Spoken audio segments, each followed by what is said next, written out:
The Lord be with you. And with your spirit. A reading from the Holy Gospel according to John.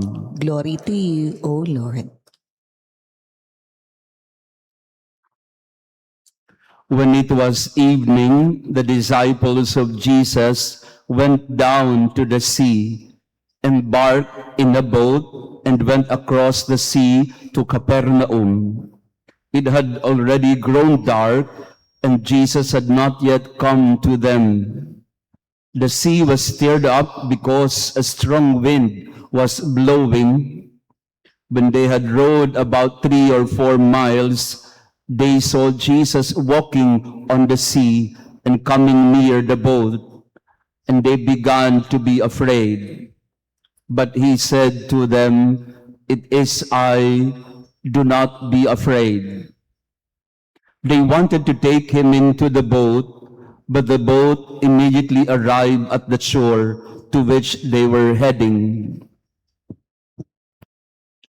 The Gospel of the Lord. Praise to you, Lord Jesus Christ. Please be seated. Praise be Jesus Christ. Now and forever. Good morning, dear friends. Pakibati nga ng magandang umaga ang ating mga kasama. It's beautiful Saturday morning to be together in prayer. And to our online parishioners, thank you for praying with us. Ang simbahan, the church, is oftentimes associated with a boat. And that is why in tradition, the church is also called the bark of Peter, barko ni San Pedro, sapagkat kung titinan din natin ang itsura ng mga sinaunang simbahan, ito yung pahaba na parang arko ni Noe o parang isang malaking bangka. At ito yung isang larawan na kaugnay sa simbahan. Naglalakbay sa dagat, nakasakay tayo sa bangka ni San Pedro. At gayon din ang kadalasang paglalarawan sa buhay ng tao, tayong lahat ay nasa bangka. May ilang bangka na malaki, no, kagaya ng mga luxurious yacht ng mga mayayaman. May mga bangka naman na mas lalong malaki, na kagaya ng cruise ship, na kayang libo-libo ang karga. O meron naman mga cargo ship na ang dala-dala ay mga langis. Meron namang mga maliliit na bangka, minsan may katig, minsan wala. Pero madalas ay pag pumalaot ang bangka, gaano man kalaki, kagaya ng Titanic, o maliit, kagaya ng balsa, madalas sa hindi haharap ito sa alon. May malalakas na alon, may malalakas na hangin, at madalas yung nasa bangka ay matatakot. And this is a good metaphor, or in fact, a very powerful metaphor for life. And we ask ourselves today, what kind of boat do you ride? Maliit ba? Malaking bangka? And where is your boat right now? Nasa kalmadong dagat ba o sa nag-aalimpo yung dagat? Two questions that we can reflect on. What kind of boat do you have? The boat of your family? Is it sturdy and stable? Or is it quite delicate and dangerous because sometimes there is an imbalance in the ship, or because also of the strong wind that tosses it about? Kaya sa ating misa ngayon, tanungin natin ito, saang bangka ako nakasakay? Safe ba ako sa bangka na ito, o nagdududa ako kasi pwedeng mabuwal, pwedeng malunod kayong lahat? At nasaan yung dagat, o ano yung uri ng dagat na pinagdadaanan ng bangka? Where is your boat right now? Is it in difficult waters, or is it in waters that are serene and peaceful? Sa panahon natin ngayon, ang simbahan, ang barko ni San Pedro ay dumadaan sa matinding pagsubok. because our Holy Father, the successor of Peter, is being persecuted, no less than by the President of America. So we have to stand by the Holy Father because he is the captain of our ship. He is the vicar of Christ, and he is the successor of Peter. We have to stand by him. Inaalog ang bangka ng simbahan, kailangan natin na samahan si Pedro sa bangka. Pero at the end of the day, alam natin na hindi lang si Pedro ang kasama sa bangka, kasama din natin si Jesus. It is enough that we believe that Jesus stabilizes our boat. Not just the boat of the church, but also the boat of our family, the boat of our personal lives. Iba-iba tayo ng pinagdadaan ng dagat o ilog. Iba-iba tayo ng sitwasyon sa buhay. We are in the same storm, but we are in different boats. And we are different in different boats, and we are different in terms of our ability to navigate the waters that we are going through or the difficulties that we are going through in our life right now. Kahapon po, I was asked to go to a hospital to anoint a sick person. Yung kwarto ng ospital, yun yung bangka ng pamilya. Nung pumasok ako sa kwarto, hindi nila binubuksan gaano yung ilaw para hindi masyadong madisturbo yung may sakit.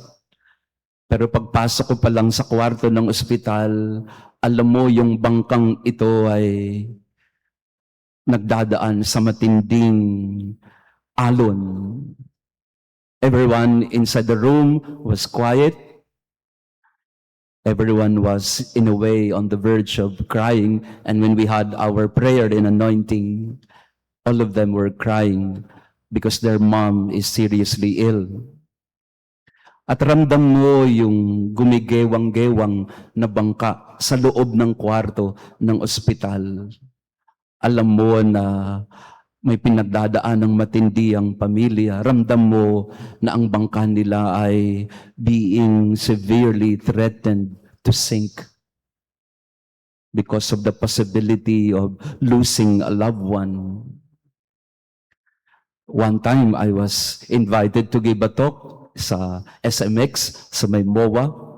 In the middle of my talk, bigla na lang lumakas ang may lindol na malakas. So habang ako'y nagsasalita, there were around 4,000 in SMX. And as I was giving my talk, biglang gumigewang-gewang ang Mall of Asia, ang SMX. And I was trying to calm the people down, and we call on the Divine Mercy. I said a prayer to the Sacred Heart and the Divine Mercy, assuring people na habang gumagalaw ang building, left and right ang building, at nakikita ko yung ilan, ready na sila na tumakbo. And I did not want that to happen dahil ayoko magkaroon ng commotion at magkaroon ng stampede. So I was trying to tell the people, let us calm down. Let us believe that Jesus is here and the Sacred Heart, because it was a First Friday, and the Divine Mercy is with us. Let us all remain in our seat. Let us all calm down. Let us not be afraid. Habang gumigewang-gewang ang SMX, I was trying to calm the people down. Pero actually, yung mata ko, nasa exit na. And I was very afraid, hindi alam ng mga tao. Natatakot na ako kasi yung aking podium ay gumigewang-gewang na. At ako rin mismo ay gumigewang-gewang na.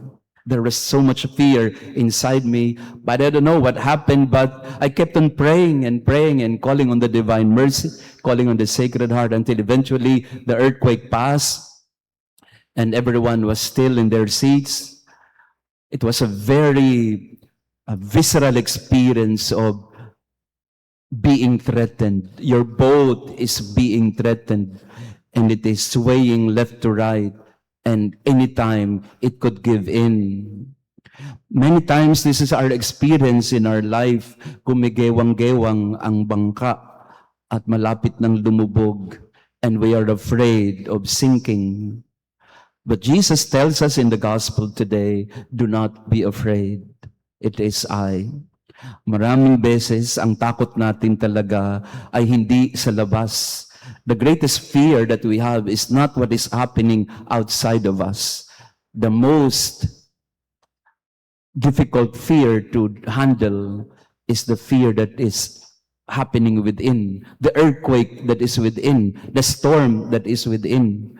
Dito tayo nahihirapan. Kaya sa misa natin ngayon, ipagdasal natin yung mga tao na yung bangka nila ay gumigewang-gewang. Pagdasal natin yung mga pamilya na ang bangka nila ay malapit ng lumubog. Their marriage is on the rocks. Their boat is about to sink. So we ask the Lord to again assure us that it is I am here. Do not be afraid. You are not alone in the boat. You will not sink. I will not allow it. I will be with you. And the Lord is saving us from sinking, saving us from perishing. The Lord tells us today, I am in your boat. Do not be afraid.